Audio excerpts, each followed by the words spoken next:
ሊቃናተ ነድ ዘሰማያዊት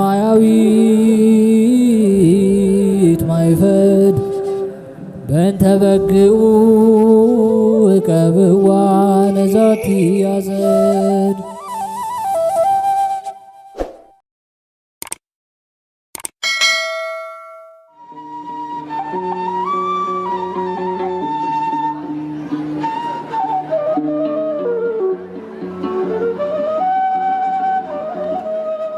በስመ አብ ወወልድ ወመንፈስ ቅዱስ አሐዱ አምላክ አሜን። ሰላም እንደምንቆያችሁን ውድ የሊቃናት ሚዲያ ቤተሰቦቻችን፣ አሜን። እግዚአብሔር ስሙ ከዘላለም እስከ ዘላለም የከበረ የተመሰገነ ይሁን። በዛሬው ቪዲዮ ይዘንላችሁ የቀረብነው ሚያዝያ 27 የሚነበብ ስንክሳር ሲሆን ለዚህ ቻናል አዲስ የሆናችሁ እህት ወንድሞቻችን ቻናሉን ሰብስክራይብ በማድረግ ቤተሰብ እንድትሆኑ እንዲሁም ሐሳብ አስተያየታችሁንም ኮሜንት ላይ እንድትጽፉልን በአክብሮት እንጋብዛለን። ወደ ቪዲዮ እንሂድ። መልካም ጊዜ። ሚያዝያ 27 የሚነበብ ስንክሳር።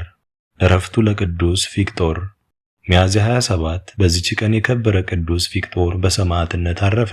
ለዚህ ቅዱስ አባቱ ስም ሃርሞስ ነው። እርሱም ለዲዮቅልጥያኖስ የአማካሪዎቹና የሰራዊቱ አለቃ ነው። ስለ አምልኮ ጣዖት ሥራ ምክሩና ንግግሩ ሁሉ ከእርሱ ጋር ነበር።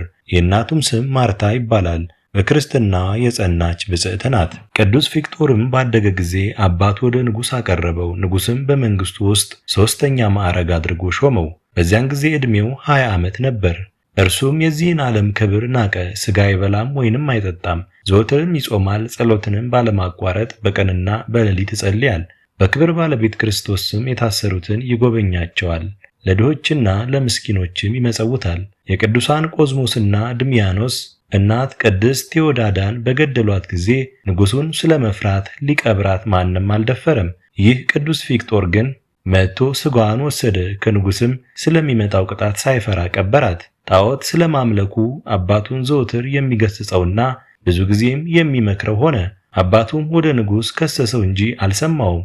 ተከሶም ወደ ንጉሥ ባቀረቡት ጊዜ አማልክት ያልሆኑ ርኩሳን ጣዖታትን ለሚያመልክ ሰነፍ፣ ዝንጉ፣ ልብ የለሽ ለሆነ ንጉሥ አላገለግልም። ከዛሬ ጀምረው ለሕያው ንጉሥ ክርስቶስ እገዛለሁ፣ የሰጠኸኝንም ገንዘብ ንሳ ብሎ ከፊቱ ትጥቁን ፈትቶ ጣለለት። አባቱ ሕርማኖስም ወደ እስክንድሪያ እንዲልከውና በሄርሜኔዎስ መኮንን ዘንድ በዚያ ፊቅጦር እንዲቀጣ ንጉሥን መከረው።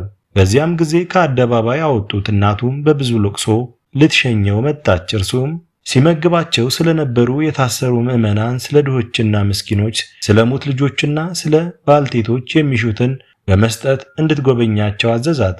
ከዚያም አፉን ለጉመው ወሰዱት።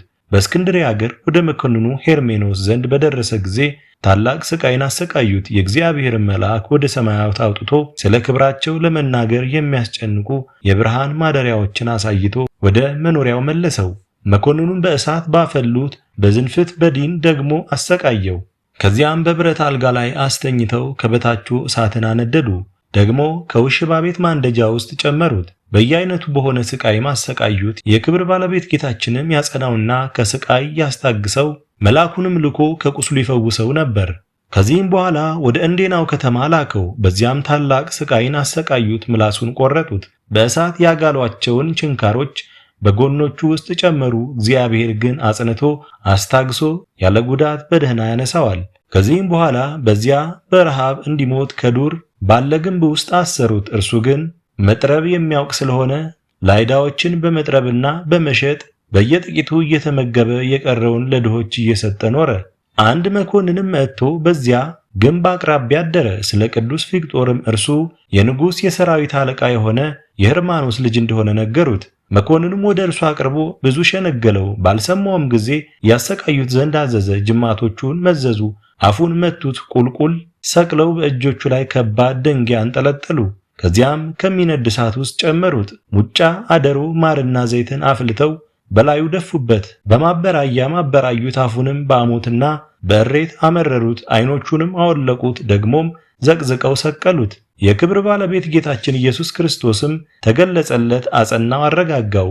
ስሮቹንና ሕዋሳቶችን በየቦታቸው መለሰለትና አዳነው። አንዲት የ15 ዓመት የሆናት ብላቴና ነበረች። ቅዱስ ፊቅጦርን ሲያሰቃዩት በቤቷ መስኮት ታየው ነበር። መላእክትንም በእጆቻቸው አክሊሎችን ይዘው እነርሱም በቅዱስ ፊቅጦር ራስ ላይ ሲያኖሯቸው አይታ እንዴት እንዳየችው ለአሕዛብ ነገረቻቸው። እጅግም አደነቁ። ከእርሳቸውም ብዙዎች በክብር ባለቤት በጌታችን ኢየሱስ ክርስቶስ ስም አምነው በሰማዕትነት አረፉ። ያችን ብላቴና በጌታችን አመነች። መኮንኑም ራሷን በሰይፍ እንዲቆርጡ አዘዘ። የሕይወት አክሊልንም ተቀበለች። ሁለተኛም ያመኑትን ሁሉ ራሳቸውን እንዲቆርጧቸው አዘዘ። የሕይወትንም አክሊል ተቀበሉ። ከዚያም በኋላ የከበረች የቅዱስ ፊቅጦርን ራስ ይቆርጡ ዘንድ አዘዘ። ተጋድለውን ፈጽሞ የሕይወትና የድል አክሊልን ተቀበለ። ምዕመናን ሰዎችም ሥጋውን ወስደው በከበሩ ልብሶች በደርብ በፍታ ገነዙት። እናቱም ማርታ ከአንጾኪያ እስክትመጣ በንጹሕ ቦታ አኖሩት። በመጣችም ጊዜ ከዚያ ወሰደችው። ውብ ቤተ ክርስቲያን ሰርታ ሥጋውን በውስጡ አኖረች። ከእርሱም ታላላቅ ድንቆች ተአምራቶች ተገለጡ። እግዚአብሔርም ምስጋና ይሁን፣ በረከቱም ከእኛ ጋር ለዘላለሙ ትኖር አሜን። አስጀምሮ ላስፈጸመን ለልዑል እግዚአብሔር ክብር ምስጋና ይሁን መቼም መች ለዘላለሙ አሜን።